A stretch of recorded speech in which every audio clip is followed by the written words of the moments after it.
Hello, beautiful. Welcome back to another episode of Harmonious Wealth. I am your host, Iyanna Vaughn, and we're taking a step back from all the spreadsheets, the financial reports, and those things because I want to talk to you about how you speak to yourself about your finances. Here's the truth, your words shape your action. Like God says, words have the power of death and life. Death and life is through the power of the tongue. And, I want to just really iterate for you in this episode that when we look at our numbers, we don't want to have these negative thoughts, especially these negative words. I know when I talk with clients, potential clients, even for the first time, a lot of times they kind of give that negative talk of like, I'm so bad at this. I'm not good at this. I'm just not a numbers person. And, I just want to tell you right now that you're speaking limitations onto yourself. And I really want us to talk about this in this episode in hopes that you will at least get an inkling to kind of stop kind of talking bad to yourself about your money. And what if instead of like all of this frustration and the fear that we have, we spoke wisdom over our finances, confidence, and then we have faith in our financial decisions, right? So in this episode, I want to be talking about one, the power of your words and how they shape your financial mindset in your business. Two, why not understanding your numbers can lead to both anxiety and avoidance in your numbers. And then three, how avoidance leads to stagnation in your business and why you must face the truth so that you can actually fix the problem. Okay. And if you ever find like that you're avoiding your numbers, you're avoiding your financial reports. I know we talked about like all of your financial reports in these past episodes. If you feel like you are just avoiding them or like you're anxious about them, this episode is just for you. Okay. So let's start shifting the narrative. All right, let's start. Okay, so the Bible tells us in Proverbs 18:21, death and life are in the power of the tongue, and those who love it will eat its fruit. So, what does that mean for your business finances? So, that means that if every time you sit down to look at your numbers, whether it be yourself or if you're looking at it with your financial professional, like your accountant, and you speak over yourself, over your business, that you're not good enough or you just don't aren't good with money and you're failing or just this doesn't work, you're really bringing, for a lack of a better word, death, right? Death as in like you're halting things, you're stopping things, and confusion. Again, I talked about how when I'm on like sales calls or discovery calls with potential clients, and the number one thing that people are saying is like, I'm not good at this. I suck at money or things of that nature. And, what I try to kind of reframe in that moment is just say, hey, I'm getting better with money or I want to get better. And that is through getting support. And, like take some time to reflect. How do you speak about yourself and your finances? How do you speak about yourself and your financial decisions in your business? Do you approach it with like fear and doubt? Like I think of fear and doubt as like you're worshiping the worry of things going bad with your numbers. So it just perpetually proves itself to be correct when things aren't going right in your business. How do you, release that and reframe and say, I am capable, I am wise, I am a good steward of my money, or I'm learning to be a good steward of my money, you know? So instead of using negative language like I'm terrible, affirm yourself like I use my finances wisely. Instead of saying I'm always a mess with what my numbers, say I am improving my financial clarity by looking at my numbers every day. And, using these words can build yourself up versus like continuously tearing yourself down in your finances. So one of the biggest reasons that entrepreneurs avoid their numbers is because they don't understand them, right? And when we don't understand, we tend to have this fear.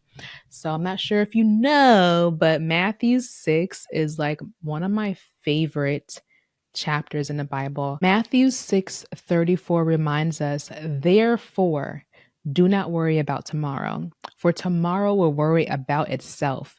Each day has trouble of its own, right? If we're worrying about tomorrow in our business or our finances or things like that, what are you going to add to your day by worrying about your finances? So, anxiety about your finances doesn't necessarily come from looking at your numbers. It really stems from like not knowing what to do with those numbers when you look at them. And the longer that you avoid them, the worse that your anxiety can potentially get.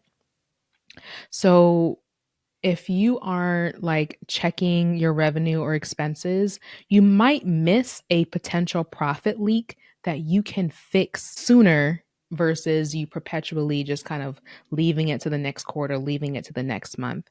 And then remember in the last episode where we talked about cash flow, like if you don't track your cash flow, you'll feel worse or like you're drowning in your slow seasons when you could have looked at the potential like slow season months in advance, like 9 months in advance, versus being in real time in that slow season with cash. And you're really feeling the depths of how, like, not being able to pay yourself a full salary is going to, how that will impact your current standing. But, also another thing that you should be looking at is, if you don't understand your pricing and how that impacts your profitability, you might be working so hard for very little return. So remember an episode where I talked about the expenses. And when we look at the gross profit margin or even operating profit margin, we can really understand if we have that revenue problem. And that means like if you're pricing for profit and if you're just underpricing because you want to just serve and you don't and you have that anxiety about like pricing what the value of the service or offering is supposed to be, then you're perpetually putting yourself behind. So schedule some time each and every week to look over your finances. The more that you engage with your finances, the less fear that you have and the more power that you have. And speaking of power, right? We don't want to avoid our numbers because when we avoid our numbers, we actually don't fix it. But when we ignore, we actually have that fear, right? And when you feel overwhelmed, it's easy to just ignore the issue and hope that it'll resolve itself. And chances are 99.999% of the time it does not. So avoiding doesn't make your financial situation disappear, it just delays the solution. Who here procrastinates? So if you have that fear, think in the word where in 2 Timothy 1:7, right? God did not give us the spirit of fear, but power and love and a sound mind. Okay. I say this over my daughter all the time when she feels that she has like some anxiety about like something upcoming with school, or like she's afraid to kind of talk in front of her classmates because she's presenting a project. Or, I think of it when it comes to money, God did not give you a fear of money. He gave you peace, love, and a sound mind. A sound mind is going to help you execute understanding exactly what your numbers are telling you or be able to get assistance where you need it. And we have to be willing to be able to lean in so that we can understand and learn more about our money. So let's stop today. Who's with me here? We want to stop avoiding our financial reports so that we can understand where the profit problems lie or whatever problems lie. We want to stop avoiding, taxes. That's one thing that might come up for you. Maybe you want to avoid looking at your cash flow because you might feel like things get worse when you look at it versus if you just kind of ignore it and just kind of fix itself. But what if we face things head on and we reframe how we talk to ourselves about money? I always talk about money attachment styles. And sometimes when we don't have that boundary when it comes to money, we are anxious, right? We think that someone else knows something better than us and we overspend. And then when we overspend, we then feel guilty and we don't execute on the thing that we have invested in. And we just continue to talk negatively about ourselves. And when we are just living in the state of fear, I'll even share personal story. I have a fear of speaking publicly. I have a fear, or let's say I've been delivered from the fear of speaking publicly. I've been delivered of the fear from social anxiety, right? And through that, I had to overcome because I had to stop talking to myself negatively that I don't have anything good to say. And when I overcame that negative thought about me not having anything good to say, or what I say isn't important, or I'm just jumbling my words because I'm nervous, I'm able to use Second Timothy 1:7 that God did not give me the spirit of fear of talking to people.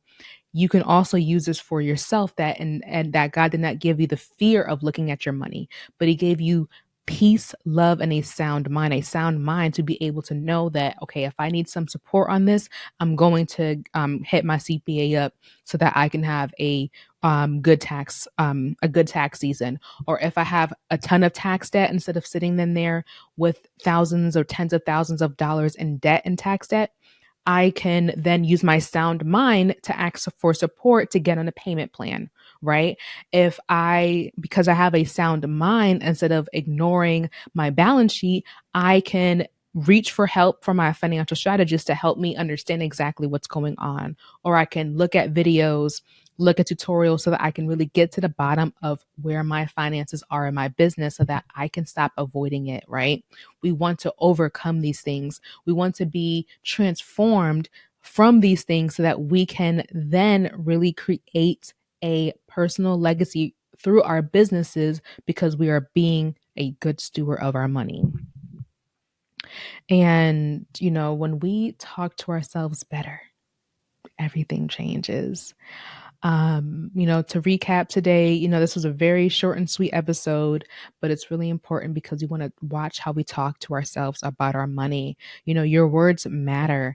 And according to Proverbs 18:21, your words can be death and life. So please watch how you talk to yourself about your money. You know, and we want to release our anxiety. Read through the entire Matthew 6, and Matthew 6 really breaks down how Jesus talks about, why are you worrying? God clothes, he gives clothes to the flowers, right? He gives food to the birds, right? How much more important are you, his pride and joy, his creation, right? And if I'm being honest, I know this was supposed to be a recap, but let me just kind of think through this, right? The root of all of our fear and our anxiety, especially with money and how it relates to our attachment style, and then really relating to it in our relationship attachment styles, stems from rejection. We have to divorce ourselves from the spirit of rejection. We have to dismantle it in the name of Jesus, okay? I'm not going to get into a whole spiel about it, but really sit down and really talk to yourselves. Look at the word. What does the word tell you? What is the truth? What is the truth of is going on and the reason why you feel and act the way that you do? Because we want to overcome it so that you can actually create a successful future for yourself. And, what if we can make that commitment today and speak well over ourselves and our money? And I don't want to go on a tangent. I'll save that for another episode. But I definitely want us to avoid worshiping our worry and putting money on a pedestal because money is a tool. It's a tool to use for your life. It's a tool to give cheerfully. It's a tool to establish a legacy for your family. It's a tool to enjoy, and you have to be able to receive it. Receive it, release it, and be able to be a good steward of it. So I hope this episode was helpful for you. I have my script. I really kind of went off the script because it really is important for me to just really share some of the things that I've went through and kind of share some of the things that I experience people say when it comes to talking to themselves about their money. And the faster that you can stop talking negative, imagine the things that'll come. Imagine the fruit that will come from you talking well about your money. If this episode resonated with you, I would love to hear your comments. If you're watching on the YouTube version, if you want to give me a DM, you can message me at Harmonious Wealth on Instagram. And if you're ready to take control of your finances without all the fear, the Harmonious Cash Flow Planner is just for you. It's the tools that help you understand where your revenue, your expenses, your profit, and your cash flow, most importantly, dealing with that and handling that with confidence. Grab yours today so that you can not only talk, speak life and wisdom over your finances, but practically understand how cash flows in your business. You can get this at lovelyfinancials.com/planner to get your beautiful hands on this. And if you're a woman and you're growing both your business and your family, and you want to release the worry about your money, and you want to actually and learn, your business finances, so that you can build personal wealth and create a legacy, subscribe on either YouTube or wherever you listen to your favorite podcasts. I'm on a mission to help over 100 women create at least 1 million in net worth so that you can create generational wealth and deplete those generational curses. If this aligns with you, I'd love for you to be a part of the community of Harmonious Wealth. Thank you. Bye-bye.